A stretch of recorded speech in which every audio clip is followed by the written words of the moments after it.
Hello my dear student, welcome back to my YouTube channel UP 65 science classes. तो आज हम लोग फिर से जो है एक बहुत ही महत्वपूर्ण क्वेश्चन को लेकर के अपने इस प्यारे से यूट्यूब चैनल पे आ चुके हैं। आज हम लोग जो है विलियन चैप्टर के एक और कड़ी में आगे बढ़ेंगे। आज हम लोग जो है विलेयता के बारे में जानेंगे कि विलेयता क्या होती है और ये कितने प्रकार की होती है। इससे पहले आप लोगों ने अगर विलियन चैप्टर के आगे के टॉपिक नहीं देखे हैं तो आप लोग जो है प्लेलिस्ट में जाकर के उनको ज़रूर देख लेंगे, क्योंकि उनको अगर आप लोग नहीं देखे होंगे तो आप लोग को जो है विलेयता और इसके आगे के जो महत्वपूर्ण टॉपिक हैं वो थोड़ा सा जो है आप लोग को समझ में नहीं आएंगे। तो उनको समझने के लिए जो है आप लोग को प्लेलिस्ट में जाकर को उन वीडियो को देखने होंगे और साथ ही साथ अच्छे से नोट्स भी बनाने होंगे। तो आइए हम लोग बिना देर किए हुए विलेयता टॉपिक के पास चलते हैं कि विलेयता होता क्या है। तो मैंने जो है यहाँ पे उसकी परिभाषा लिख रखी है कि विलेयता क्या होती है। तो विलेयता को जो है हम लोग इंग्लिश में सॉल्युबिलिटी कहते हैं। इसकी परिभाषा क्या है?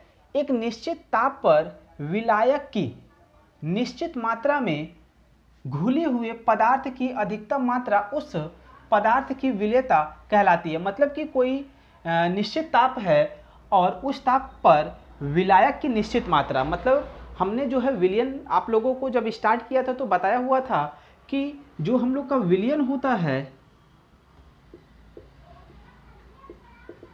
कोई भी विलियन होता है तो उसमें हम लोग के मुख्यतः दो घटक होते हैं। एक हम लोग का विलेय होता है और एक हम लोग का क्या होता है, विलायक होता है। तो विलायक जो होता है वो विलियन के अंदर ज़्यादा मात्रा में होता है और हम लोग का जो विलेय होता है वो कम मात्रा में होता है। तो वही इसकी बात हो रही है कि कोई निश्चित मात्रा में कह सकते हैं विलायक है और इस विलायक के अंदर जो विलेय के कण की अधिकतम मात्रा घुली हुई है उसी को हम लोग क्या कहते हैं, उसी को हम लोग विलेयता कहते हैं। और ये हम लोग की जो विलेयता होती है ये हम लोग की जो है 3 प्रकार की होती है और इन्हीं तीनों पर जो हम कह सकते हैं कि बहुत से टॉपिक जो है इनसे जो है जुड़े हुए। तो आइए हम लोग जो है एक चार्ट के माध्यम से जो है समझते हैं कि विलेयता जो है कितने प्रकार की होती है। तो हम जो है लिखेंगे कि पहला जो हम लोग का विलेयता है,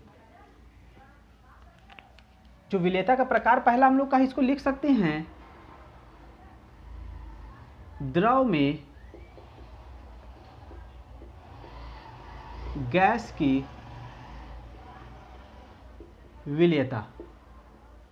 ठीक है, द्रव में गैस की विलेयता का मतलब यहाँ पे है कि कोई द्रव है, उस द्रव के अंदर हमको क्या घोलना है, गैस घोलना है। ठीक है, तो अगर हम बात करें जैसे हम कह लें कि जल हमारा द्रव है और इसमें जो है हमने क्या घोल दिया, कार्बन डाइऑक्साइड। ठीक है, तो ये हमारा जो है किसका उदाहरण हो जाएगा, द्रव में गैस की विलेयता। और इससे अगर हम कहें इस द्रव में गैस की विलेयता से संबंधित अगर हम किसी नियम की बात करें तो वो जो हम लोग का नियम है वो बड़ा ही इंपॉर्टेंट नियम है जो कि बोर्ड एग्जाम में 110% पूछता है, हेनरी का नियम।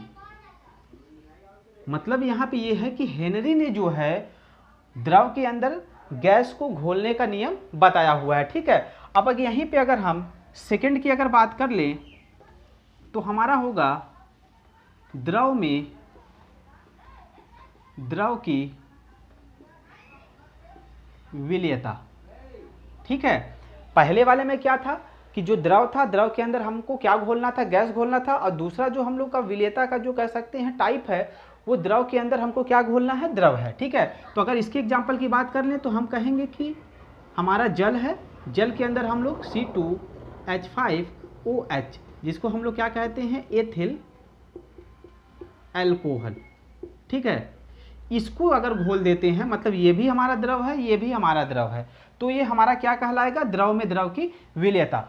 अब हम कहें कि द्रव और द्रव में विलेयता के आधार पे कौन कौन से नियम हम लोग को जो है अपने सिलेबस के या सिलेबस में पढ़ना है, तो सबसे इंपॉर्टेंट कह सकते हैं कि हम लोग को जो है, हम लोग कलर से बदल करके लिख लेते हैं कि एक नियम है राउल्ट्स का नियम।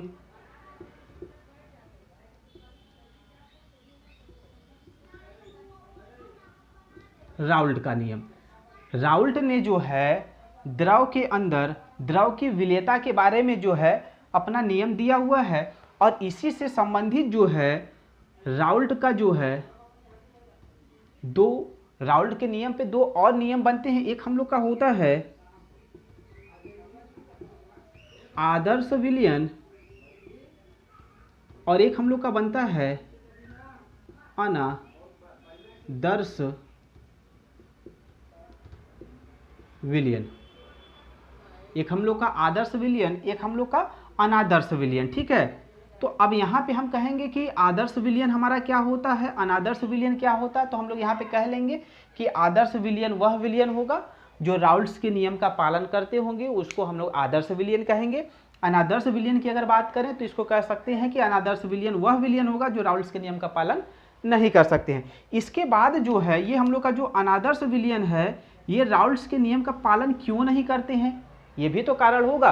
तो ये कारण इनका जो है क्या है, तो इसको भी जो है हम लोग को पढ़ना है कि ये भी हम लोग का जो है दो भाग में फिर से डिवाइड होते हैं कि ये जो अनादर्श विलयन होते हैं ये राउल्ट्स के नियम का पालन क्यों नहीं करते हैं।